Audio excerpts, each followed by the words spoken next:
Let's go get him again.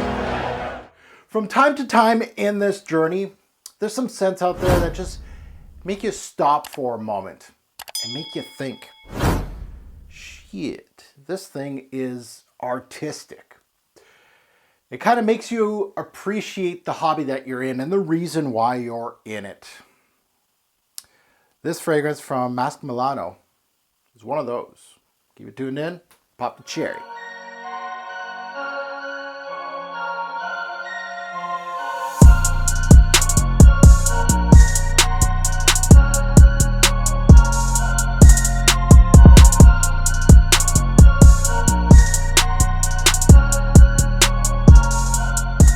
Fragrance family, welcome to the Revolver channel. I'm your host Mark. This series of Pop the Cherry is where I pop the cork on a full bottle purchase. Give you my initial thoughts. I wore this scent on my skin as my scent of the day for a few days, including today. Now, it's time to give you my thoughts before it goes into the vault for a full-fledged review, so full-fledged testing on this particular scent. So let me introduce you to Russian tea from the house of Masque Milano. Now let's go under the hood with this one. Release date back in 2014. Nose behind this is Julien Rascanet from IFF. Known for some heavy hitters in our fragrance game. Most notably Fidelis from Histoire de Parfum, Enclave by Amouage, their newest one for men. The Moon, Frédéric Malle, Wood Blend from Davidoff, just to name a few. So Julien was known to work with Pierre Bourdon, a master at his craft, and Christine Nagel, also now for Hermès. So the major notes to my nose in this particular release is immortelle, and that is a huge note in a lot of niche brands that are starting to see the complexity of the note, and I absolutely love it in particular fragrances, and it does its thing in this release. Also, black tea and raspberry are also major notes to my nose. So time to crack open Russian tea and let you know what I think of it. Now let's remind me of this introduction. And of course, this is my scent of the day, so the dry down is over here somewhere. So let's test out the, this introduction is beautiful. So tea-based scents are always intriguing to open up. You usually get rather thin scents with the tea-based scent. There's a few thicker tea-based scents out there, like Tea for Two by L'Artisan Parfumeur, which is one of my favorite tea-based scents. Masque Milano went right in the middle with this one, I believe, and made a thin tea scent that has some oomph to it. It has some thickness to it.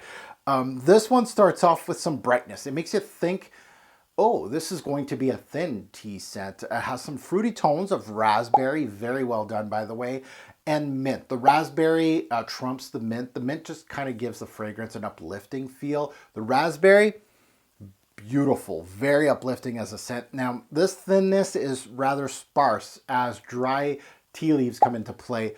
Bring along the birch. So there is some birch smoke in here, very thin though. Just enough to give this scent another facet to the introduction. That paired with a leathery tone that is absolutely well blended in this release. It doesn't get too thick either. And it's just the start of the amazing blend in this release. I really like, this is of course a Pop the Cherry video. This is more of almost an initial impression with 2 to 3 wearings. That's it.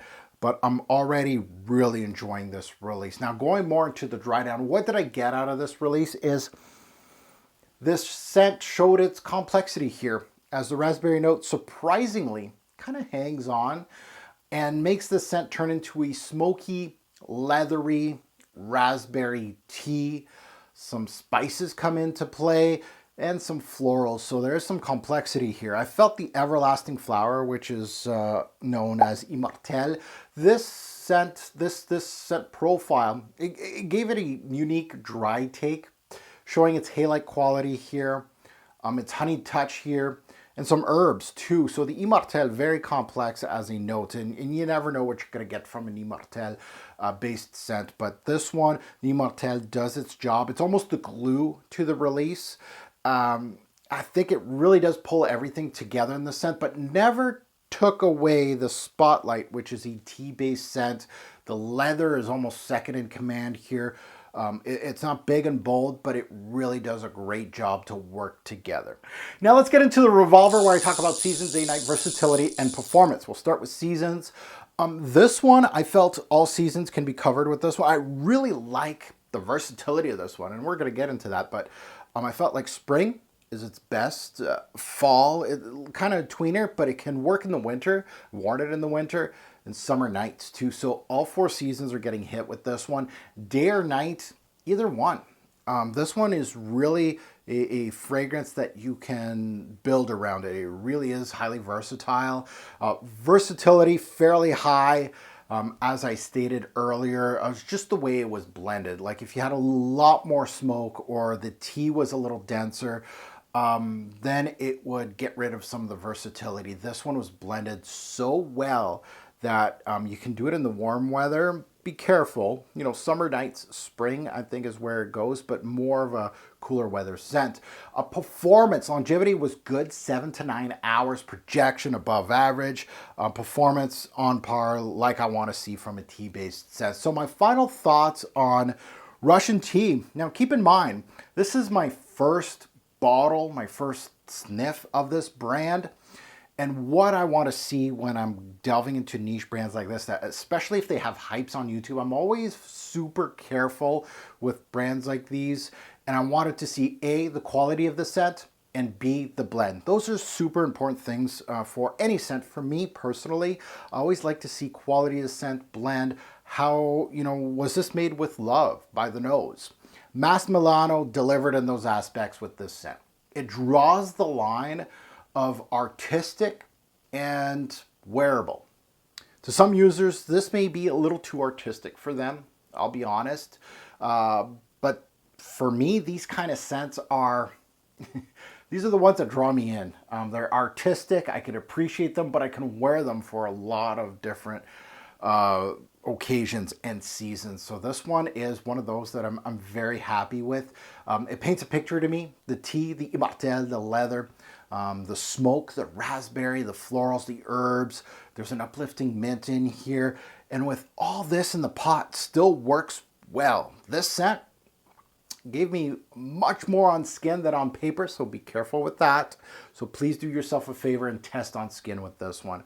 I really enjoyed this one, and I know that this and I believe Tango are the two that do get quite a bit of hype on our platform on YouTube. And for this one, for good reason. Versatility for me, simply outstanding for a tea-based scent. I could see wearing this, staying in during the winter and just enjoying it. A lot of tea-based scents kind of make me enjoy focusing. So if I'm reading a book or I'm doing some work or, you know, studying for something, this is the type of scents that really help me focus. Tea-based scents like Tea for Two, this one, even the Bulgari series, they're tea-based scents. They just help me focus and kind of calm down a little bit. But I could flip it on the other side and it could be great for a summer night out near the water having a drink. This is that type of scent that has that type of versatility. So a really good one in the tea genre. Now I'm done with Russian tea, but it's time for you to hit us up in the comments below. What do you think of it? Looking forward to reading your comments below. As always, a great or poor fragrance will make a lasting impression. Choose your tea-based fragrance wisely. Thanks for watching. Have a good one.